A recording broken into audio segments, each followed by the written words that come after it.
Hello students, welcome to Prep IAS. मेरा नाम है Mayuri Bhagwani and today we will be discussing The Hindu newspaper of 20th August. तो The Hindu analysis करेंगे 20 अगस्त के newspaper का. Okay, तो उससे पहले एक अनाउंसमेंट. पहली बार YouTube पे हम आपके लिए लाए हैं एक comprehensive current affairs course for UPSC Prelims 2021. This will act as a one-stop solution for all your current affairs from जुलाई 2020 से लेके जून 2021 तक के 18 डेज का ये कोर्स है. इसमें मैराथन लेक्चर्स होंगे, लाइव डाउट सेशन होंगे और साथ ही मॉक टेस्ट होंगे लाइव, वो भी ठीक है. सारे फैकल्टीज़ काफ़ी एक्सपीरियंस्ड है और अगर आप इस कोर्स को अवेल करना चाहते हैं तो आपको सिर्फ हमारे चैनल को सब्सक्राइब करना है और कुछ भी नहीं करना है, ठीक है. अब टॉपिक्स देख लेते हैं आज के. GS1 में we have nothing for today. GS2 में गवर्नमेंट पॉलिसीज में से एंटी कन्वर्जन लॉस को देखेंगे. देखो ये प्रीलिम्स और मीन्स दोनों के लिए इंपॉर्टेंट है, मीन्स के लिए ज़्यादा इंपॉर्टेंट है, ठीक है. फिर register of indigenous inhabitants of Nagaland, इसको देखेंगे. ये प्रीलिम्स के लिए भी इंपॉर्टेंट है और मेंस के लिए भी इंपॉर्टेंट है, ओके.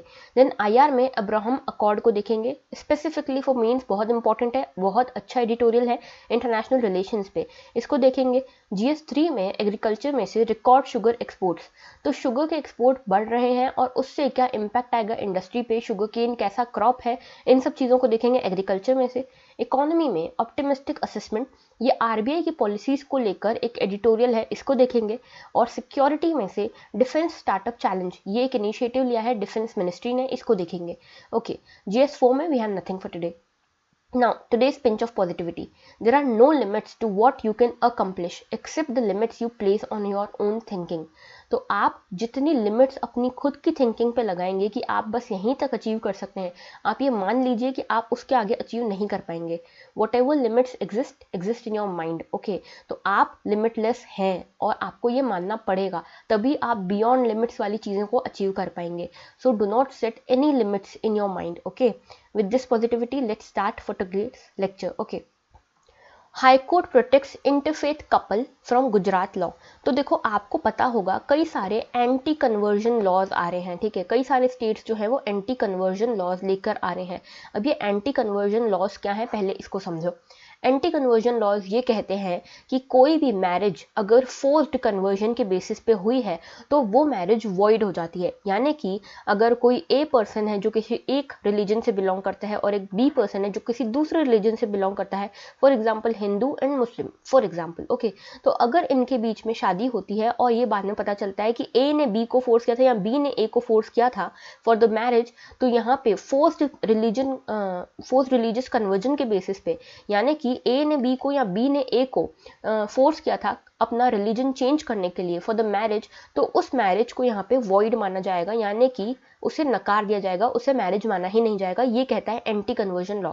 मतलब बेसिकली ये कहता है कि आप किसी को भी दूसरे पर्सन को रिलीजियस कन्वर्जन करने के लिए फोर्स नहीं कर सकते, अल्योर नहीं कर सकते, उसे कोई लालच देके या उसे बहला फुसला के उसका रिलीजन कन्वर्ट नहीं करा सकते, ठीक है. तो यहाँ पे एक ये आया है, एक आर्टिकल आया है कि हाई कोर्ट ने एक इंटरफेथ कपल को, एक इंटर रिलीजन जिनकी मैरिज हुई थी, उस कपल को प्रोटेक्ट किया है गुजरात के एंटी कन्वर्जन लॉ से. यहाँ पे हाई कोर्ट ने ये कहा है कि वो मैरिजेस जो किसी भी फोर्स, किसी भी अल्योरमेंट, किसी भी फ्रॉडुलेंट मीन्स से, जिसमें रिलीजियस कन्वर्जन नहीं हुआ है, जिसमें पार्टनर की मर्जी से उसने अपनी मर्जी से रिलीजियस कन्वर्जन किया है अपना और उसके बाद शादी की है, तो उस मैरिज को इस एक्ट के अंतर्गत कोई भी प्रॉब्लम नहीं होनी चाहिए, कोई भी उसे यहाँ पे प्रोटेक्शन की ज़रूरत नहीं है, क्योंकि ये एक्ट फिर उस मैरिज पे लागू नहीं होगा. ये चीज़ कही है. The marriage is solemnised by a person of one religion into with another religion without force, allurement and fraudulence means, and such marriages cannot be termed as a marriage for the purpose of unlawful conversion. तो यहाँ पे इस marriage को unlawful conversion वाली marriage में count नहीं किया जाएगा, जहाँ पे वॉलंटरीली पार्टनर ने अपना रिलीजन चेंज किया है और उसके बाद मैरिज की है. ये चीज़ कही है हाई कोर्ट ने, ओके. अब देखो यहाँ पे क्या इससे कंसर्न है, ये आपको पता होना चाहिए फॉर मेंस, ठीक है, क्योंकि ये UPSC प्रीलिम्स में तो नहीं आएगा ये ऐसा क्वेश्चन कि एंटी कन्वर्जन लॉज के बारे में क्वेश्चन प्रीलिम्स में तो आप कम ही एक्सपेक्ट कर सकते हो, मेंस में एक्सपेक्ट कर सकते हो कि इसके क्या रिपरकशंस हो सकते हैं।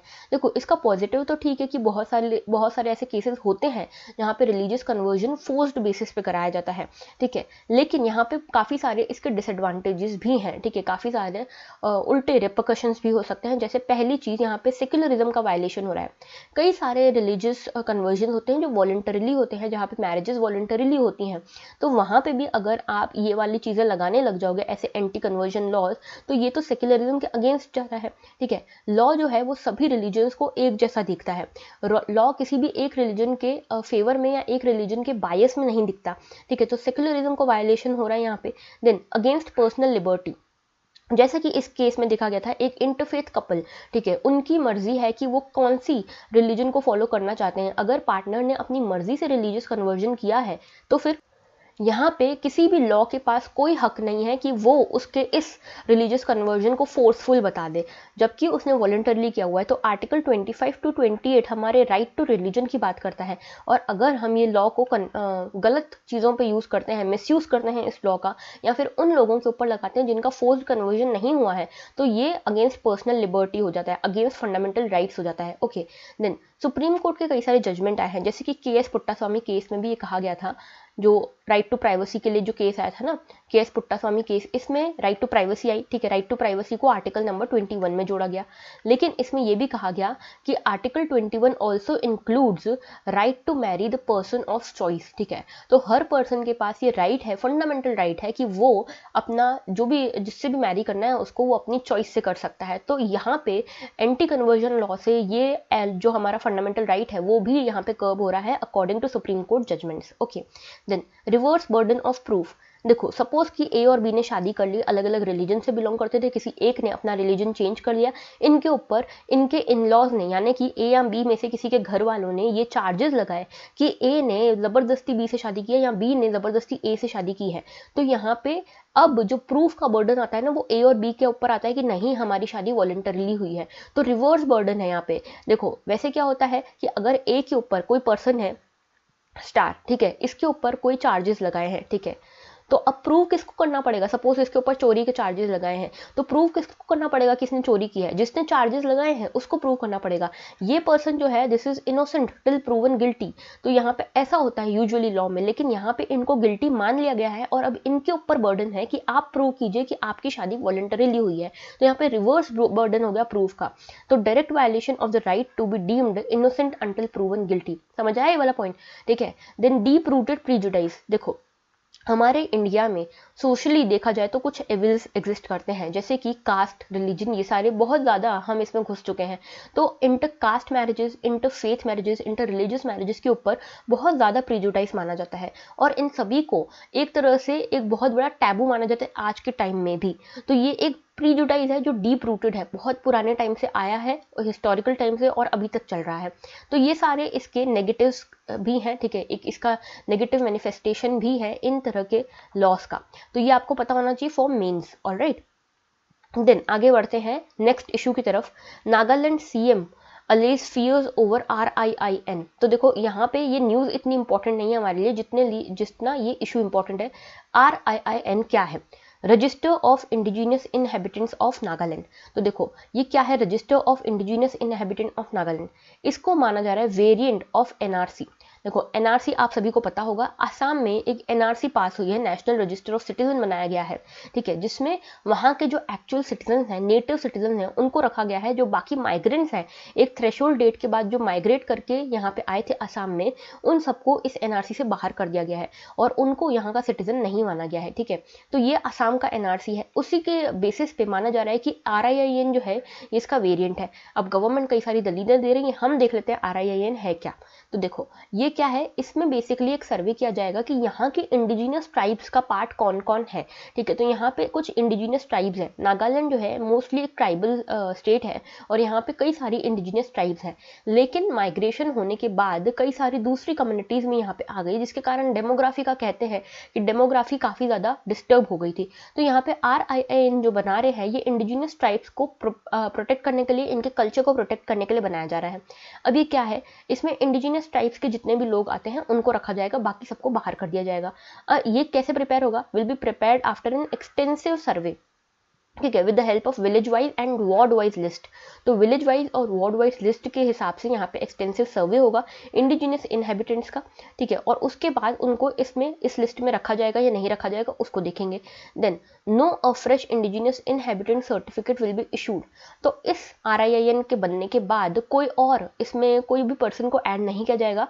इसके अलावा एक्सेप्ट क्या है यहाँ पे, देखो RIIN को अपडेट नहीं किया जाएगा, कोई और किसी भी और पर्सन को इसमें शामिल नहीं किया जाएगा एक्सेप्ट जो नए बच्चे बॉर्न हो रहे हैं इनकी फैमिलीज में। तो जिनको भी इस RIIN में रखा गया है, इस रजिस्टर में रखा गया है, उनके घर में अगर कोई बच्चे का जन्म होता है तो वो ऑटोमेटिकली इसमें ऐड हो जाएगा, लेकिन अलग से किसी और को, किसी और फैमिली को, किसी और पर्सन को यहाँ पे इसमें शामिल नहीं किया जाएगा। ओके, इसके बाद इसको इंटीग्रेट किया जाएगा इनर लाइन परमिट से। तो इनर लाइन परमिट सिस्टम चलता है एक नागालैंड में और mostly north eastern country cities में, स्टेट्स में। तो नॉर्थ ईस्टर्न स्टेट्स जो है जो जनरली प्रोटेक्टेड स्टेट्स हैं और ये ब्रिटिश एरा से चला आ रहा है इनर लाइन परमिट का सिस्टम। इसमें क्या होता है, जो बाकी मेनलैंड इंडिया के जो लोग हैं उनको नॉर्थ ईस्टर्न स्टेट्स में जैसे नागालैंड में जाने के लिए कुछ परमिशन की ज़रूरत होती है गवर्नमेंट ऑफ इंडिया से। ठीक है, तो यहाँ पे गवर्नमेंट ऑफ इंडिया उनको परमिशन देती है in terms of in form of inner line permit. तो इनर लाइन परमिट और कुछ नहीं है, एक परमिशन है गवर्नमेंट ऑफ इंडिया से कि मैं एंट्री कर सकती हूँ नागालैंड में। ठीक है, तो a temporary document non inhabitants are required to possess for entry into और ट्रैवल इनटू नागालैंड। तो अगर किसी मेनलैंड इंडिया के सिटीजन को नागालैंड में जाना है तो वहाँ पे उसे एक टेम्पररी डॉक्यूमेंट लेके जाना पड़ेगा। इनफैक्ट फॉरेनर्स को भी जाना है तो भी उनको ये डॉक्यूमेंट लेके जाना पड़ेगा जो गवर्नमेंट ऑफ इंडिया इशू करती है। तो RIIN आई होप आपको समझ आया हो। अब देखो इसमें स्टेट गवर्नमेंट जो है उन्होंने ये नोटिफिकेशन लाए थे 2019 में कि हम ये RIIN बनाएंगे। ठीक है, अब इसमें एक कट ऑफ डेट रखी गई है, ये रखी गई है December 1, 1963। ओके, जैसे जो आसाम का NRC था उसमें भी एक थ्रेशोल्ड डेट थी, वैसे ही यहाँ पे भी एक थ्रेशोल्ड डेट रखी गई है। बस आपको इतना पता होना चाहिए। बाकी सर्टिफिकेट मिलेगा, सर्टिफिकेट के बेसिस पे डिसाइड होगा कि कौन इंडिजिनियस इनहेबिटेंट है और कौन नहीं है। ठीक है, तो ये पूरा इशू था। आगे बढ़ते हैं। देखो प्रीलिम्स के लिए इंपॉर्टेंट था, ठीक है, ये वाला इशू। देन ये है एक इकोनॉमी के टॉपिक से रिलेट करता हुआ, RBI की मॉनेटरी पॉलिसी के ऊपर डिपेंडेंट है ये। अब देखो ये क्या है, ये मेंस के लिए इंपॉर्टेंट है। सबसे पहले चीज़ ये मैं बता दूं। अब देखो RBI की एक मॉनेटरी पॉलिसी होती है। ठीक है, मॉनेटरी पॉलिसी के थ्रू RBI ये डिसाइड करती है कि हमको इन्फ्लेशन कितना रखना है, इन्फ्लेशन रेट कितना रखना है अपनी कंट्री में। क्योंकि देखो इन्फ्लेशन और ग्रोथ के बीच में एक रिलेशनशिप है। ठीक है, तो इन्फ्लेशन पहले जो थी ना मॉनेटरी पॉलिसी RBI की, उसके कई सारे ऑब्जेक्टिव्स होते थे कि हमको इन्फ्लेशन को कम रखना है, हमको ग्रोथ को बढ़ाना है, ये सारे इसके ऑब्जेक्टिव्स होते थे। लेकिन अभी की जो मॉनेटरी पॉलिसी है इसका सिर्फ एक एम है कि इन्फ्लेशन रेट को हमको एक थ्रेशोल्ड के बीच में रखना है। और ये टारगेट क्या है, ये टारगेट है 4% ±2%, यानी कि 4% और ऊपर नीचे 2% और हो सकता है। मतलब अगर देखा जाए तो 2 to 6% इन्फ्लेशन रेट हमको रखना है। अब RBI क्या कर रही है, पूरी तरह से इन्फ्लेशन रेट के ऊपर ध्यान दे रही है। यहाँ पे कहा गया है RBI should avoid having to choose between taming inflation and pushing for growth. तो अब यहाँ पे क्या होता है, कई बार कि इन्फ्लेशन बढ़ जाता है तो ग्रोथ कम हो जाती है, इन्फ्लेशन कम हो जाता है तो ग्रोथ बढ़ जाती है, इस तरह के रिलेशनशिप चलते रहते हैं। ठीक है, तो यहाँ पे कहा गया है कि RBI को सिर्फ इन्फ्लेशन के ऊपर ध्यान न देके इन्फ्लेशन और ग्रोथ दोनों को ध्यान में रखना चाहिए। तो देखो यहाँ पे अलग अलग स्टेटमेंट्स दिखाई दिए RBI की तरफ से। जैसे RBI की मॉनेटरी पॉलिसी में ये कहा गया कि स्टेट ऑफ इकोनॉमी एक रिपोर्ट जारी की गई जिसमें कहा कि ऑप्टिमिस्टिक असेसमेंट अगर इसका करें तो देखो इसमें ये कहा गया कि एग्रीगेट डिमांड जो है वो इम्प्रूव तो हो रही है लेकिन आज भी काफ़ी वीक है बिकॉज ऑफ द पेंडेमिक। ये कहा गया मॉनेटरी पॉलिसी के स्टेट ऑफ इकोनॉमी रिपोर्ट में कि एग्रीगेट डिमांड बढ़ तो रही है लेकिन अभी भी बहुत वीक है पेंडेमिक के कारण। इसके बाद एक डिप्टी गवर्नर के यहाँ के जो डिप्टी गवर्नर हैं RBI के, उन्होंने स्टेटमेंट जारी किया कि जो डिमांड है, एग्रीगेट डिमांड है, वो बढ़ रही है अभी। ठीक है, बिकॉज अनलॉकिंग हो रही है और वैक्सीनेशन हो गया है लोगों का। तो देखो दोनों अलग अलग कॉन्ट्राडिक्टरी रिमार्क्स थे। उसके बाद इसमें यह भी कहा गया कि मैन्युफैक्चरिंग एक्टिविटी धीरे धीरे इंप्रूव हो रही है, सर्विस सेक्टर का जो कॉन्ट्रैक्शन था वो भी धीरे धीरे कम हो रहा है।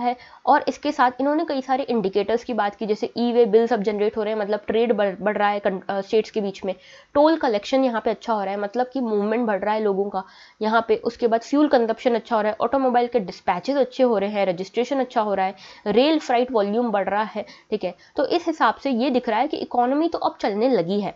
ये कहा है RBI की डिप्टी गवर्नर ने। इन्होंने ये भी कहा है कि एक प्राइवेट फोरकास्टर के डाटा के अकॉर्डिंग जो अनएम्प्लॉयमेंट था उसका रेट भी कम हुआ है। पहले पहले 9.17% था, अभी 6.95% हो गया है। तो पहले 9% के आसपास था, अभी लगभग 7% के आसपास हो गया है। ये एक प्राइवेट डाटा की रिपोर्ट थी, प्राइवेट रिपोर्ट थी, ठीक है। और ये रिपोर्ट किसकी थी? ये थी CMIE की। अब ये CMIE ने ये रिपोर्ट जारी की और CMIE ने क्या बोला कि जो एडिशनल एम्प्लॉयमेंट मिली है, ये जो 2% अनएम्प्लॉयमेंट कम हुई है, ये एडिशनल एम्प्लॉयमेंट है। और ये जो एडिशनल एम्प्लॉयमेंट मिली है, ये मिली तो है लेकिन पुअर क्वालिटी की है, ठीक है। तो जो एम्प्लॉयमेंट जनरेट हुई है बहुत पुअर क्वालिटी की जनरेट हुई है। और जो बेटर क्वालिटी सैलरी जॉब्स थी, जो अच्छी टाइप की एम्प्लॉयमेंट थी, जो अच्छी सैलरीड जॉब्स थी, वो 3.2 मिलियन कम हो गई है। मतलब आप देखो 2% एम्प्लॉयमेंट बढ़ी तो है लेकिन पुअर क्वालिटी की बढ़ी है। और जो कम हुई है 3.2 मिलियन जॉब्स जो कम हुई हैं, ये अच्छी वाली जॉब्स कम हुई हैं, गुड क्वालिटी जॉब्स जो है, जो हाई सैलरीड जॉब्स थी, ये कम हुई हैं, ठीक है। इसका मतलब ये समझ आता है कि देखो अनएम्प्लॉयमेंट कुल मिला के अभी भी है हमारे पास। तो यहाँ पे ये कहा गया है एक और चीज़ कि फार्मिंग सेक्टर में भी एक अच्छी क्वांटिटी की जॉब्स जनरेट हुई हैं because of the kharif sowing, ठीक है। तो ये चीज़ भी कही है। अब देखो यहाँ पे ये भी चीज़ है ध्यान रखने की कि ये जो बड़ी है एम्प्लॉयमेंट फार्म सेक्टर में भी, ये भी कोई गुड क्वालिटी जॉब्स नहीं है, ओके। अब इसके बाद एक चीज़ ये कही गई है कि इन्होंने ये तो सब बता दिया कि ये जो भी था एम्प्लॉयमेंट का डाटा और ये क्या अनलॉक हुआ है क्या नहीं हुआ है, किस तरह से इकोनॉमी चल रही है, ये सब बता दिया। लेकिन उन्होंने ये नहीं बताया कि MPC ने, मॉनेटरी पॉलिसी कमीशन ने, लास्ट टाइम जून में GDP फोरकास्ट हमारा काफ़ी ज़्यादा कट किया था कि हमारी GDP जो बढ़ेगी वो इतनी कट की थी उन्होंने, जो ग्रोथ रेट था उसको कट किया था एस्टिमेटेड। तो ये क्यों किया उन्होंने, ये अभी तक क्लियर नहीं किया। अब RBI का ये भी कहना है कि जो मॉनेटरी पॉलिसी अभी डिसीजंस लिए जा रहे हैं वो काफ़ी जजमेंटल कॉल्स हैं। क्यों? क्योंकि देखो बॉर्डर पे लाई कर रहे हैं हम, इधर और इधर बैलेंस करने के लिए बॉर्डर पे लाई कर रहे हैं, पता नहीं चल रहा कि क्या करें। अब इसमें ये भी कहा गया है कि अगर हम 1% इन्फ्लेशन रेट को कम करने की कोशिश करते हैं तो उससे लगभग 1.5 से 2% तक का GDP ग्रोथ रेट भी कम होती है। तो यहाँ पे एक बहुत ज़्यादा जजमेंटल कॉल हो जाता है। इसीलिए यहाँ पे ऑथर ने कहा है कि यहाँ पे चूज करने की ज़रूरत है कि इन्फ्लेशन को भी हमको कम चूज करने की ज़रूरत नहीं है, हमें दोनों को साथ में लेकर चलने की ज़रूरत है कि इन्फ्लेशन को भी कम करें और ग्रोथ रेट को भी बढ़ा के रखें। इस तरह के मेजर्स लेने की ज़रूरत है, ओके। तो ये पूरा आर्टिकल था। आगे बढ़ते हैं नेक्स्ट आर्टिकल की तरफ। तो देखो ये है इंटरनेशनल रिलेशन से रिलेटेड एक आर्टिकल, बहुत ही बढ़िया आर्टिकल है।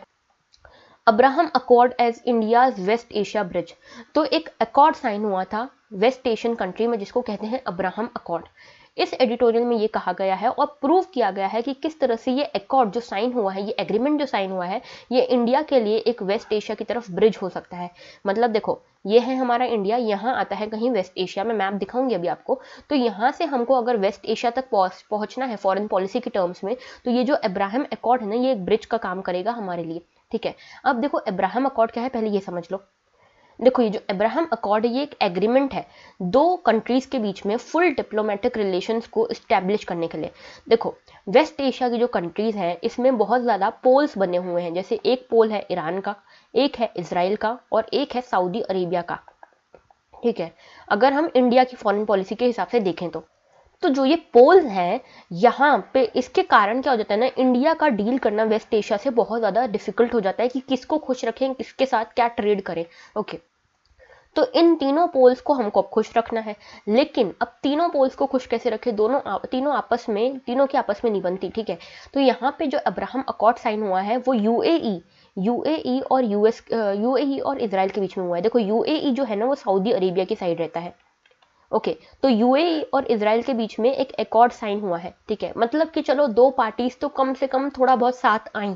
तो अब ये देखो अकॉर्ड जो है ये नॉर्मलाइजेशन के बारे में है, डिप्लोमेटिक रिलेशंस के। तो देखो पहले क्या था, मैं आपको थोड़ा सा कॉन्टेक्स्ट समझा देती हूँ, फिर इसको एडिटोरियल को डिस्कस करेंगे। देखो ये था इजराइल, ठीक है। इजराइल ने कब्जा किया फलस्तीन के ऊपर, ओके। अब इजराइल जो है वो एक ज्यू कंट्री है, फलस्तीन जो है वो एक अरब कंट्री है, ठीक है, अरेबियन कंट्री है, मुस्लिम कंट्री है। अब क्योंकि ये एक अरब कंट्री है तो इसके आसपास की जो कंट्रीज हैं, जो दूसरी अरब कंट्रीज हैं, इनकी सहानुभूति थी फलस्तीन के साथ, क्योंकि फलस्तीन के सारे राइट्स इजराइल ने छीन लिए, सारा लैंड इजराइल ने छीन लिया। तो यूएई, सऊदी, ये सब इसके अगेंस्ट थे, किसके, इसराइल के अगेंस्ट थे। अब क्या हुआ कि इतने साल हो गए, 26 साल हो गए, 26 ईयर्स हो गए, इनके बीच में कोई डिप्लोमेटिक रिलेशन नहीं थे। इसराइल, यूएई, सऊदी, इन सब के बीच में कोई डिप्लोमेटिक रिलेशन नहीं थे। मतलब कि ये सब एक पार्टी में है और ये एक पार्टी में है। इसराइल का इन किसी भी अरब कंट्रीज के साथ कोई भी डिप्लोमेटिक रिलेशन नहीं थे। लेकिन अब जब अब्राहम अकॉर्ड साइन हुआ है तो यूएई और इसराइल के बीच में डिप्लोमेटिक रिलेशन अब स्टैब्लिश होंगे। और ये साइन कैसे हुआ? ये ट्रायलैटरल एग्रीमेंट था, यूएस ने साइन करवाया है इसराइल और यूएई के बीच में, ठीक है। और दोनों ही यूएई और इसराइल दोनों ही अलाई कंट्री मानी जाती हैं यूएस की, ठीक है। अच्छी फ्रेंडली रिलेशन है इसके। अब इसमें कुछ चीजें कही गई है। इसराइल ने माना है कि इसराइल को लेजिटिमेसी चाहिए। देखो, इसराइल चाहता है कि उसको लेजिटिमेट पावर माना जाए, लेजिटिमेट कंट्री माना जाए, इसीलिए वो दूसरों के साथ डिप्लोमेटिक रिलेशन एस्टैब्लिश करना चाहता है। तो इसराइल ने कहा है कि आप हमारे साथ डिप्लोमेटिक रिलेशन इस्टेब्लिश कीजिए, उसके बदले हम वेस्ट बैंक जो कि फलस्तीन की टेरिटरी है उसके ऊपर और अनेक्सेशन नहीं करेंगे। तो इसराइल फलस्तीन का इशू हमने पहले भी डिस्कस किया हुआ है। पहले एक फलस्तीन कंट्री हुआ करता था, लेकिन इसराइल ने धीरे धीरे घुस के इसकी पूरी टेरिटरी को अपने कब्जे में कर लिया है। अब कुछ ही पोर्शन इसके बचे हैं, वेस्ट बैंक, गाजा स्ट्रिप, यही सिर्फ फलस्तीन के पास बचा है। और ये कहा जा रहा है कि ये जो है इसराइल जो है उसने ये कहा है कि अब हम वेस्ट बैंक के ऊपर और अनेक्सेशन नहीं करेंगे, बिकॉज हमने अब्राहम अकॉर्ड साइन कर लिया है। तो अब्राहम अकॉर्ड आई होप आपको समझ आ गया हो। अब देखो, बात करते हैं, आगे बात करें उससे पहले वेस्ट एशिया कितना इंपॉर्टेंट हो जाता है इंटरनेशनल रिलेशंस के हिसाब से। ये देखो, ये दो मेंस के क्वेश्चन है। आप लोगों में से बहुत डिमांड आ रही थी कि मेंस के क्वेश्चन दो, तो लो भाई मेंस के क्वेश्चन। तो देखो, मेंस का ये दो क्वेश्चन आए हैं 2017 और 2018 में, ठीक है। तो ये वेस्ट एशिया के ऊपर आए हैं। West Asia is a very important region, ठीक है, हमारे यूपीएससी प्रीलिम्स, सॉरी मेंस के अकॉर्डिंग, ठीक है। इसमें आईआर में काफी ज्यादा क्वेश्चन पूछे जाते हैं। देखो, एक 2017 का क्वेश्चन है, the question of India's energy security constitutes the most important part of India's economic progress. तो एनर्जी सिक्योरिटी बहुत इंपॉर्टेंट है हमारे लिए। और analyse India's energy policy cooperation with West Asian countries. Okay. Then 2018 का क्वेश्चन है, India's relation with Israel of late acquired a depth and diversity which cannot be rolled back. तो Israel के साथ कैसे रिलेशन है, इसके बारे में ये क्वेश्चन है। तो बहुत इंपॉर्टेंट है वेस्ट एशिया वाला रीजन, इसीलिए ये एडिटोरियल भी इंपॉर्टेंट हो जाता है। ओके, अब देखो इसमें क्या क्या कहा गया है, इसकी बात कर लेते हैं पहले। तो देखो, अभी जो रिसेंटली, देखो पहले ये मैप देख लो, यहाँ पे है ये सऊदी अरेबिया। इसने अभी तक भी इसराइल के साथ कोई भी डिप्लोमेटिक रिलेशन एस्टेब्लिश नहीं किए हैं, ठीक है। ये है इसराइल, ठीक है, ये है इसके पास में ये फलस्तीन है, ये छोटा सा, ओके। और ये है हमारा यूएई यहाँ पे, ओके। तो ये है यूएई। अब देखो, इस पे आते हैं वापस, और देखो यहाँ पे पास में ईरान है। अब आते हैं एडिटोरियल पे। तो हमारे एयरफोर्स चीफ जो है वो रिसेंटली गए थे यहाँ पे, कहाँ, इसराइल गए थे। और अब्राहम अकॉर्ड के कारण इनकी डील्स अच्छे से हो रही हैं। अब अब्राहम अकॉर्ड जो यूएई और इसराइल के बीच में साइन हुआ है, उन्होंने एक उस अकॉर्ड ने एक विंडो ओपन कर दी इंडिया के लिए। देखो, इंडिया के लिए फायदा क्यों है, मैंने आपको बताया 3 पार्टीज में बटा हुआ था इंडिया, ठीक है। इंडिया जो है उसको तीनों के साथ यहाँ पे डील करना था। क्यों? क्योंकि देखो बहुत ज्यादा इंपॉर्टेंट है वेस्ट एशिया हमारे लिए, स्ट्रेटेजिकली इंपॉर्टेंट है। क्यों? क्योंकि देखो पैसिफिक जो हमारा इंडियन ओशन है उसमें हम चाहते हैं कि हमारी पकड़ बनी रहे, तो इसीलिए स्ट्रेटेजिकली इंपॉर्टेंट है। हम चाइना को कर्व करना चाहते हैं, यहाँ पे चाइना को हम टैकल करना चाहते हैं, इसीलिए हम यहाँ पे कई सारे पोर्ट्स भी बना रहे हैं। जैसे ओमान में हमने दुख्म पोर्ट बनाया है, ईरान में हमने चाबहार बनाया है। तो इस तरह से हम कई सारे पोर्ट्स भी बना रहे हैं यहाँ पे, तो स्ट्रेटेजिक इंपॉर्टेंस है। फिर एक हमारा कॉरिडोर है INSTC, international north south trade corridor, ठीक है। ये जाएगा यूरोप तक इंडिया से होता हुआ, और ये जाएगा वेस्ट एशिया के थ्रू, ठीक है। मिडिल ईस्ट भी बोलते हैं इसको, तो इसके थ्रू होके जाएगा, तो इसीलिए भी ये हमारे लिए इंपॉर्टेंट है। देन एनर्जी के रीजन है, एनर्जी हम इनसे ही लेते हैं, ठीक है। बहुत ज़्यादा 80% जो एनर्जी सप्लाई होती है हमको वो यहीं से होती है, ठीक है। फिर ट्रेड का एक इशू है, ट्रेड हमारा अच्छा खासा है यहाँ पे, हमारे बहुत सारा एक्सपोर्ट जाता है यहाँ पे। इसके बाद इसराइल के साथ जो मिलिट्री इश्यूज हैं, मिलिट्री के हमारे बहुत सारे इंपोर्ट्स जो है वो यहाँ से होते हैं। इसराइल से हम काफ़ी ज़्यादा मिलिट्री इंपोर्ट करते हैं, डिफेंस के इक्विपमेंट्स लेते हैं। फिर यहाँ पे डिसैलिनेशन की टेक्नोलॉजी हमने ली है इसराइल से। इसके बाद यहाँ पे इन्वेस्टमेंट की बात करें तो देखो, ये जो कंट्रीज है यहाँ की, ये काफ़ी वेल टू डू हैं, कैश इनके पास बहुत है, क्योंकि ऑयल इकोनॉमीज है, ऑयल बेस्ड इकोनॉमीज है, तो ये काफ़ी ज़्यादा इन्वेस्टमेंट करती है इंडिया में। तो कई सारे रीजन है। डायस्पोरा हमारा काफ़ी बड़ा है यहाँ पे, ठीक है। डायस्पोरा यहाँ पे हमारा बहुत बड़ा है, तो यहाँ से हमको रेमिटेंसेस भी मिलते हैं। तो बहुत सारे कॉजेज हैं जिसके कारण वेस्ट एशिया हमारे लिए बहुत इंपॉर्टेंट हो जाता है। अब देखो, यहाँ पे एक चीज़ मैं बता दूँ, apart from Indian air force chief, यहाँ पे हमारा एक इंडियन आर्मी चीफ भी यहाँ पे गए थे इसराइल में, ठीक है। इसराइल में नहीं, यूएई और सऊदी अरेबिया में ये गए। तो आर्मी चीफ हमारे सऊदी अरेबिया गए, तो हम यहाँ पे नॉर्मलाइज करने की कोशिश कर रहे हैं जो वेस्ट एशिया में टेंशन है उसको, ठीक है। अब यहाँ पे इंडिया ने एक मिलिट्री एक्सरसाइज भी करी थी, जायद तलवार, ठीक है। ये एक नेवल एक्सरसाइज थी जो यूएई के साथ की थी, विथ यूएई, ठीक है। तो यहाँ पे यूएई के साथ हमने एक नेवल एक्सरसाइज भी की थी जिसका नाम था जायद तलवार। ये याद रखना, प्रीलिम्स में पूछा जा सकता है कि जायद तलवार is an exercise of navy between which countries, ठीक है। तो इंडिया एंड यूएई याद रखना। इसके बाद मैंने आपको बताया कि हम यहाँ पे पोर्ट्स बना रहे हैं काफ़ी ज़्यादा, ठीक है, क्योंकि देखो चाइना हमको एनसर्कल करने की कोशिश करता है, हम भी उसको एनसर्कल करने की कोशिश कर रहे हैं। तो दुकमा पोर्ट बनाया हमने, ठीक है, सो दैट हमारा इंडियन ओशन के ऊपर जो कंट्रोल है वो बना रहे, ठीक है। फिर यहाँ पे हमने चाबाहर पोर्ट भी बनाया था, ओके। इसके बाद देखो यहाँ पे हम कोशिश कर रहे हैं अब्राहम अकॉर्ड के थ्रू हमारा बैलेंस हो जाए। जैसे मैंने आपको बताया इजराइल, सऊदी और जो ईरान है इनके बीच में काफ़ी ज़्यादा टसल चलती रहती है, तो इंडिया को समझ नहीं आता कैसे डील करे। तो यहाँ पे अब्राहम अकॉर्ड के थ्रू काफ़ी ज़्यादा बैलेंसिंग हो पाएगी इनके बीच में, ओके। तो इंडिया के लिए ईजी हो जाएगा डिप्लोमेटिक रिलेशन इस्टेब्लिश करना और मेंटेन कर पाना इनके साथ, ओके। इसके बाद इंडिया ने देखो जब ये साइन नहीं हुआ था अब्राहम अकॉर्ड तो काफ़ी ज़्यादा टेंशन चलती थी। एक तरफ था ईरान, एक तरफ था इजराइल और यूएस, ठीक है। तो यहाँ पे क्या होता था, काफ़ी ज़्यादा पर्शियन गल्फ है, देखो ये बीच में जो दिख रहा है ना, ये पर्शियन गल्फ है। ये पर्शियन गल्फ में काफ़ी ज़्यादा यहाँ पे वॉर्स होती थी, वॉर जैसा कंडीशन होती थी, ठीक है। मतलब जो भी कमर्शियल व्हीकल्स जाती थी, कमर्शियल वेसल्स जाती थी, उनके ऊपर अटैक्स हो जाते थे। तो इंडिया ने अपने यहाँ से सारे वेसल्स को निकाल लिया अंडर ऑपरेशन संकल्प। तो ये ऑपरेशन संकल्प के बारे में भी आपको पता होना चाहिए, ठीक है। यूएई ने क्यों ये साइन किया अब्राहम अकॉर्ड, क्योंकि यूएई चाहता था कि इजराइल और ईरान के चक्कर में मेरा नुकसान ना हो, ठीक है। इजराइल चाहता, यूएई चाहता था कि मेरे बहुत सारे इंटरनेशनल सेंटर्स हैं, ट्रेड सेंटर्स हैं, जैसे कि यहाँ पे अबू धाबी है, दुबई है, ये अफेक्ट ना हो। ये देखो क्योंकि ये भी पर्शियन गल्फ के साइड में ही आते हैं। तो क्योंकि ईरान और इजराइल के बीच में टेंशन चलती थी, ईरान और सऊदी के बीच में टेंशन चलती थी, तो यूएई चाहता था कि मेरे इंटरनेशनल ट्रेड सेंटर्स जो है वो अफेक्ट ना हो, इसीलिए उन्होंने अब्राहम अकॉर्ड साइन कर लिया। लेकिन सऊदी अरेबिया ने अभी तक भी नहीं किया है, ठीक है। देन देखो, तो देखो अब मैंने आपको बताया कि सऊदी अरेबिया ने अभी कोई अकॉर्ड साइन नहीं किया है इजराइल के साथ for making the diplomatic relations, ठीक है। तो यहाँ पे कोई डिप्लोमेटिक रिलेशन अभी सऊदी अरेबिया और इजराइल के बीच में नहीं है। अभी क्यों, क्योंकि सऊदी अरेबिया जो है वो सबसे ऊपर प्रायोरिटी पे रखता है पैलेस्टाइन वाले इशू को, ऐसा कम से कम कहता तो है, ठीक है, कि पैलेस्टाइन स्टेट का जो इशू है उसको मैं ऊपर रखूंगा, इसलिए मैं इजराइल के साथ कोई भी रिलेशन मेंटेन नहीं करूंगा, डिप्लोमेटिक रिलेशन। अब इंडिया की बात करें तो देखो इंडिया हमेशा नॉन अलाइनमेंट मूवमेंट की तरफ रहा है, कि किसी भी एक कंट्री की तरफ अलाइंड नहीं होता, ऐसा इंडिया की फॉरेन पॉलिसी है। लेकिन प्रैक्टिकली देखें तो इंडिया का अलाइनमेंट देखा तो गया है, ठीक है। जैसे सऊदी के साथ इसका अलाइनमेंट है, ठीक है। इराक से काफ़ी ज़्यादा यहाँ पे हम ऑयल इंपोर्ट करते हैं, इसकी तरफ भी हमारा जो है झुकाव है। अब देखो यहाँ पे ये भी चीज़ कही गई है कि ईरान के साथ भी हमारे अच्छे रिलेशन हैं, क्योंकि हमने इतना ज़्यादा इन्वेस्टमेंट किया है यहाँ पे, चाबहार पोर्ट में हमने इन्वेस्टमेंट किया है। इनफैक्ट अभी भी हमको कांधार से जब अपने लोगों को निकालना था तो हमने इवैक्यूएट जो किया है वो ईरान के ही एयर स्पेस से किया है। तो ईरान ने हमको यहाँ पे भी हेल्प की, कनेक्टिविटी के लिए भी हम यहाँ पे हेल्प कर रहे हैं ईरान की, ठीक है। जैसे कि हमने यहाँ पे देखो चाबहार जहेदान रेलवे प्रोजेक्ट बना रहे हैं हम, तो हमारा इन्वेस्टमेंट भी है ईरान में। तो ईरान के साथ भी हमको अच्छे रिलेशन मेंटेन करने, सऊदी के साथ भी करने, इराक के साथ भी करने, इजराइल के साथ तो करने ही है।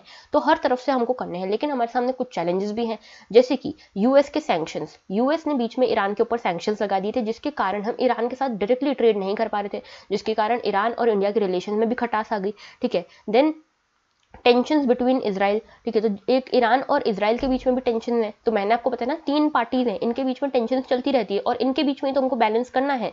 फिर बैटल्स चलती रहती है गल्फ में और ईरान में, फिर यमन, सीरिया, इसमें भी डिस्टर्बेंस चलता है। तो ये सारे बहुत चैलेंजेस है हमारे सामने।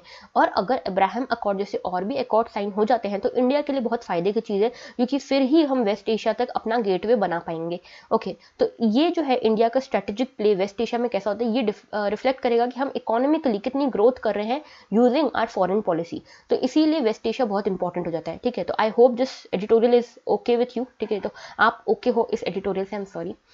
तो ये पूरा एडिटोरियल था, ठीक है। Rajnath opens defence startup challenge 5.0।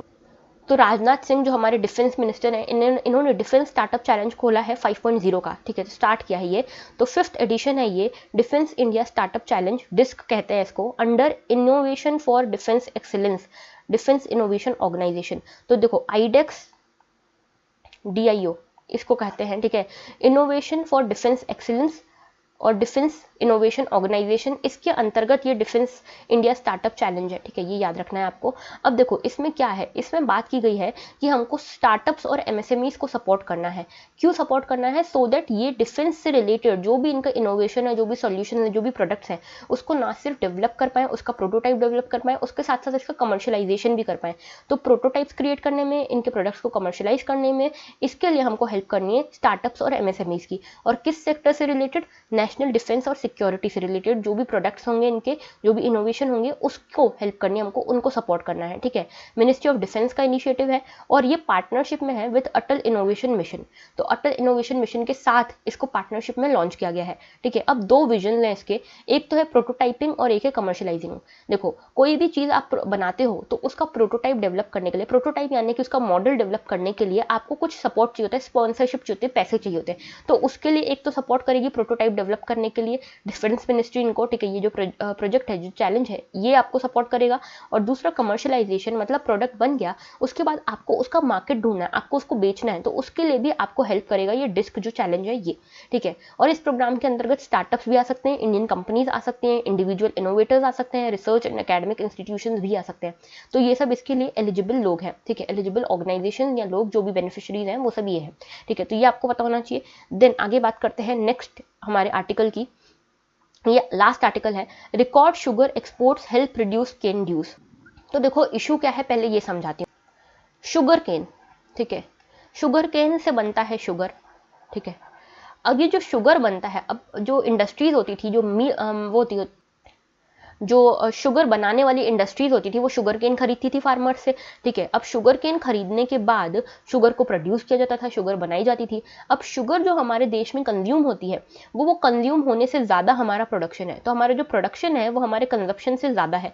अब ऐसे केस में क्या होता था कि आपने जितना भी कंजप्शन आपको लगेगा उतनी आपने शुगर सप्लाई कर दी, लेकिन फिर भी शुगर बच गई, तो अभी शुगर के प्राइसेस बहुत गिर गए।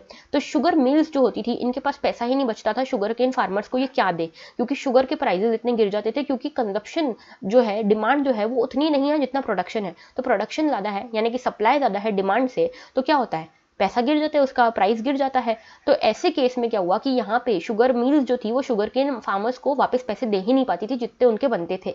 तो अब क्या करती थी यहाँ पे गवर्नमेंट, क्या करती थी, जो एक्स्ट्रा शुगर है, जो एक्स्ट्रा शुगर बच जा रही है, जिस कंजप्शन के बाद जो एक्स्ट्रा शुगर बच जा रही है, उसको या तो एक्सपोर्ट में डाइवर्ट कर देते थे या फिर इथेनॉल प्रोडक्शन में डाइवर्ट कर देते थे, ठीक है, इथेनॉल प्रोडक्शन में या फिर एक्सपोर्ट में।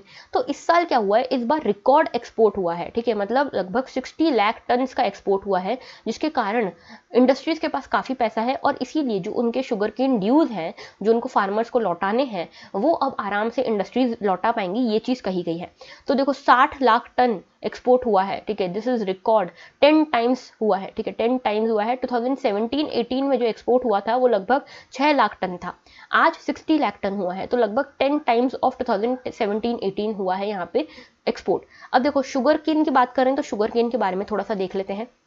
शुगर केन की बात करें तो देखो शुगर केन कैसा क्रॉप है, एक कमर्शियल क्रॉप है, ये आपको याद होना चाहिए, शुगर केन एक कमर्शियल क्रॉप है, ठीक है, ठीक है, कैश क्रॉप या कमर्शियल क्रॉप कह सकते हो। ये कहाँ पे उगता है, देखो सबसे पहले यूपी में, बिहार में, महाराष्ट्र में, कर्नाटक में, तमिलनाडु में, इधर एरियाज में उगता है ये, ठीक है। अब देखो ट्रॉपिकल या सब ट्रॉपिकल क्रॉप होता है। नॉर्थ इंडिया में जो शुगर केन है वो लो सुक्रोज कंटेंट का होता है, लो सुक्रोज कंटेंट का होता है नॉर्थ इंडिया में, और जो साउथ इंडिया में होता है वो अच्छा शुगर केन उसमें सुक्रोज कंटेंट होता है। Also sugar factories have to remain shut in winter season in north India, ठीक है, और sugar cane juice begins to dry up because of long dry season in north India. तो देखो वैसे जो है ना शुगर केन का सही क्लाइमेट जो है वो साउथ इंडिया में मिलता है, लेकिन नॉर्थ इंडिया में भी इसको उगाया जाता है। अब यहाँ पे देखो शुगर केन को चाहिए क्या, शुगर केन को चाहिए अच्छा पानी, रेनफॉल अच्छी चाहिए और हाई टेम्परेचर चाहिए, ठीक है, वो यहाँ पे नहीं मिल पाता, फिर भी यहाँ पे उगाया जाता है, ठीक है, क्योंकि यहाँ पे शुगर मिल्स काफ़ी ज़्यादा है, शुगर की जो कंपनीज हैं, मैन्युफैक्चरिंग कंपनीज, वो यहाँ पे ज़्यादा है। अब क्योंकि यहाँ पे उतना जो वार्म क्लाइमेट है वो नहीं मिल पाता, वेट क्लाइमेट नहीं मिल पाता, इसलिए विंटर्स में ये जो शुगर मिल्स हैं ये बंद रहती है, ठीक है। शुगर केन इन साउथ इंडिया जो है ये ट्रॉपिकल वेराइटी का होता है और यहाँ पे हायर शुगर कंटेंट मिलता देता है आपको हायर शुगर कंटेंट और अच्छी यील्ड मिलती है। अब यहाँ पे मैंने बताया आपको हॉट एंड ह्यूमिड क्लाइमेट इसके लिए सूटेबल रहता है, जो मैंने बताया साउथ इंडिया में ज़्यादा रहता है, ठीक है। 21 to 27 डिग्री सेल्सियस आपको टेम्परेचर चाहिए, अच्छी रेनफॉल चाहिए 75 to 100 सेंटीमीटर्स की। उसके बाद मीडियम टू हैवी सॉइल्स चाहिए यहाँ पे, और इरिगेशन फैसिलिटीज़ बहुत बढ़िया होनी चाहिए। तो शुगर देखो एक वाटर इंटेंसिव क्रॉप है। ये भी कहा जा रहा था शुगर केन के बारे में कि देखो महाराष्ट्र के मराठवाड़ा रीजन में इसको उगाया जाता है। अब यहाँ पे इस क्रॉप को चाहिए होता है बहुत ज़्यादा पानी। अब ये जो रीजन है यहाँ का पानी पूरा सूख चुका है, यहाँ पे ड्रॉट्स आते हैं, फिर भी लोग शुगर केन को उगा रहे हैं। तो ये जो प्रैक्टिस है ये अनसाइंटिफिक प्रैक्टिस है, और कई सारे लोगों ने ये भी कहा कि इसको यहाँ पे रिप्लेस करना चाहिए मिलेट्स वगैरह जैसी क्रॉप से, ठीक है। तो ये एक शुगर केन जो है एक वाटर इंटेंसिव क्रॉप है, ये आपको पता होना चाहिए। देन यहाँ पर कई सारी सॉइल्स में इसको उगाया जा सकता है, ठीक है। मेनली मीडियम और हैवी सॉइल होनी चाहिए, ठीक है। उसके बाद यहाँ पे ये लो मैच्योरिंग क्रॉप है। क्रॉप प्लांटेड बिटवीन फरवरी अप्रैल और अक्टूबर नवंबर में इसको हार्वेस्ट किया जाता है। सॉइल एग्जॉस्टिंग क्रॉप है, क्यों? क्योंकि ये बहुत ज़्यादा फर्टिलाइजर्स, बहुत ज़्यादा न्यूट्रिएंट्स, बहुत ज़्यादा पानी को खींच के बनती है, ठीक है। तो यहाँ पे सॉइल एग्जॉस्टिंग क्रॉप है क्योंकि मैन्योर, फर्टिलाइजर्स, पानी बहुत ज़्यादा चाहिए होता है इसमें। तो ये आपको एरियाज भी पता होने चाहिए। यूपी में सबसे ज़्यादा मैन्युफैक्चरिंग होती है शुगर केन की, प्रोडक्शन होता है शुगर केन का, ठीक है। तो यूपी में सबसे ज़्यादा होता है, देन महाराष्ट्र में होता है, देन कर्नाटक में होता है, ठीक है। तो ये आपको पता होना चाहिए। शुगर केन का प्रोडक्शन जो होता है वो इस तरह से होता है। ऑलराइट, अब देखो जो कल के क्वेश्चंस थे उसकी बात कर लेते हैं। Consider the following statement, jet stream occurs in northern hemisphere only. तो नॉर्दर्न हेमिस्फीयर में ही होती है जेट स्ट्रीम, गलत। नॉर्थ और साउथ दोनों हेमिस्फीयर्स में होती है jet streams, okay. Only some cyclones develop in eye, ये सही स्टेटमेंट है, ठीक है। क्योंकि देखो कुछ साइक्लोन्स होते हैं, ट्रॉपिकल साइक्लोन्स भी कुछ होते हैं जिनमें आई डेवलप नहीं होती है। इनफैक्ट टेम्परेट साइक्लोन्स में तो आई डेवलप ही नहीं होती है। जो एक्स्ट्रा ट्रॉपिकल या टेम्परेट साइक्लोन्स होते हैं ना उसमें आई डेवलप नहीं होती है। तो ये सही स्टेटमेंट है, ये वाला गलत था, ठीक है, फर्स्ट वाला। The temperature inside I of the cyclone is nearly 10 degree lesser than that of surrounding. देखो जो आई होती है ना, ये बीच की आई होती है, उसके आसपास ये साइक्लोन होता है। तो ये जो आई होती है ना, ये सबसे ज़्यादा लो प्रेशर स्ट्रॉन्ग जो होता है ना वो यहाँ पे होता है। तो देखो लो प्रेशर सबसे ज़्यादा स्ट्रॉन्ग है, तो टेम्परेचर भी सबसे ज़्यादा हाई यहाँ पे होता है, ठीक है। तो टेम्परेचर हाई मिलेगा यहाँ पे, टेम्परेचर लो नहीं मिलेगा। तभी यहाँ पे वार्म और काम कंडीशन होती हैं, ठीक है, बाहर से। तो यहाँ पे काम कंडीशन मिलेंगी आपको आई पे, और वार्म कंडीशन मिलेंगी। ये जो होता है यहाँ पे टेम्परेचर ज़्यादा होता है आई में, तो ये गलत स्टेटमेंट है। तो यहाँ पे only 2 would be the correct option, ठीक है। Then why are dew drops not formed on a cloudy night. तो देखो ड्यू ड्रॉप का कंसेप्ट मैं आपको समझाती हूँ। ये है सरफेस, यहाँ पे कुछ कुछ वेजिटेशन है, ठीक है। अब ये जब दिन में क्या होता है, यहाँ पे सन से वेव्स आती हैं, ठीक है, हीट वेव्स आती हैं, और रात में ये वापस चली जाती है, रिफ्लेक्ट बैक करता है। अर्थ का सरफेस जो है वो रात में इन वेव्स को रिफ्लेक्ट बैक करता है। तो यहाँ पे जो पहले हीट हो गया था, यहाँ पे जो सरफेस हीट हो गया था, उसके कारण वाटर वेपर्स इवेपोरेट हुए थे, और रात में जब ये वापस रिफ्लेक्ट बैक कर दी अर्थ ने, तो यहाँ पे ठंडा हो गया, तो कंडेंस हो गए ये जो वाटर वेपर्स थे, ये कंडेंस हो गए वेजिटेशन के ऊपर, और ड्यू ड्रॉप्स के फॉर्म में दिखे, ओस के फॉर्म में दिखे। तो ये कंसेप्ट होता है, ठीक है। मतलब दिन में हीट पड़ी इसीलिए इवेपोरेट हो गए वाटर वेपर्स, और रात में क्योंकि अर्थ सरफेस ने रेडिएट बैक कर दी वो हीट वेव्स को, इसीलिए यहाँ पे ठंडा पड़ गया, इसीलिए ड्यू ड्रॉप्स कंडेंस हो गए, ठीक है, वाटर वेपर्स कंडेंस हो गए। इस तरह से बनती है। अब देखो ये जब रिफ्लेक्ट बैक करती है अर्थ की सरफेस, तो यहाँ पे कुछ भी नहीं होना चाहिए, क्लियर नाइट होनी चाहिए, तभी यहाँ पे ड्यू ड्रॉप्स बन पाते हैं। जब यहाँ पे क्लाउडी नाइट्स होंगी, यहाँ पे क्लाउड होंगे, तो जो वेव्स अर्थ ने रिफ्लेक्ट बैक करी हैं वो वापस से रिफ्लेक्ट कर देंगे क्लाउड्स अर्थ के ऊपर, तो यहाँ पे वापस से वार्म हो जाएगा और यहाँ पे ड्यू ड्रॉप्स नहीं बन पाएंगे। ये पूरा कंसेप्ट है। तो यहाँ पे option B would be the correct answer, clouds reflect back the earth's radiation, इसीलिए क्लाउडी नाइट्स पे ड्यू ड्रॉप्स जो है वो नहीं बन पाते, ओके। देन बात करते हैं नेक्स्ट क्वेश्चन की। In the context of India, which of the following are considered to be eco-friendly agriculture? Practices of eco-friendly agriculture. तो eco-friendly agriculture कौन कौन सी practices हैं देखते हैं। क्रॉप डाइवर्सिफिकेशन के बारे में तो आई एम श्योर आप लोग सभी श्योर होंगे कि क्रॉप डाइवर्सिफिकेशन जरूरी होता है, इको फ्रेंडली प्रैक्टिस होती है, ठीक है। तो ये 1 तो सही है। अब देखो 1 जिसमें नहीं है उसको हटा दो, ये दोनों तो हट गए। अब 1 2 3 1 2 3 4, तो 1 2 3 4 जो है इसमें आपको देखो 2 और 3 तो चेक नहीं करना है, ये दोनों ही सही है, ये दोनों ऑप्शन बचे ना हमारे पास, तो 2 और 3 तो आपको चेक ही नहीं करना है। फोर्थ के बारे में बात करें, वर्टिकल फार्मिंग के बारे में, तो देखो वर्टिकल फार्मिंग आपने देखी होगी, इस तरह से वर्टिकल फार्मिंग की जाती है। तो यहाँ पे एक ही फर्टिलाइजर, एक ही इरिगेशन देते हैं और वो नीचे ड्रिप करके जाता है, तो यहाँ पे रिसोर्सेज कम लगते हैं, इसीलिए भी ये इको फ्रेंडली एग्रीकल्चर है। तो इसका आंसर होगा 1 2 3 4, ठीक है। तो एलिमिनेशन यूज करना जब भी प्रीलिम्स के क्वेश्चंस करो तो सॉल्व, ठीक है। Then in which one of the following states is Pakhui wild life sanctuary located. तो पखुई वाइल्ड लाइफ सेंचुरी कहाँ पे है, इसको पक्के भी बोलते हैं, पक्के वाइल्ड लाइफ सेंचुरी, ठीक है। ये है अरुणाचल प्रदेश में। तो ये आंसर्स हैं इसके, ठीक है। आप एक बार वेरीफाई कर लीजिएगा कि आपके आंसर सही है या नहीं है, ठीक है। देन आज के लिए ये 3 क्वेश्चन है आपके पास, ओके। पहला है regarding plant and animal cell, उसके बाद एक है बारासिंगा इंडियन स्वैम डियर के बारे में, ये नेशनल पार्क के बारे में ही है, और ये है अलग अलग स्पीशीज़ के बारे में, एनवायरमेंट से मैंने क्वेश्चंस लिए हैं, ठीक है। तो ये तीनों क्वेश्चंस आपको मुझे कमेंट सेक्शन में इसका आंसर देना है, ओके। तो अगर कोई डाउट भी हो आज के सेशन में तो वो भी आप कमेंट सेक्शन में लिख सकते हैं। And that was all for today, thank you for watching.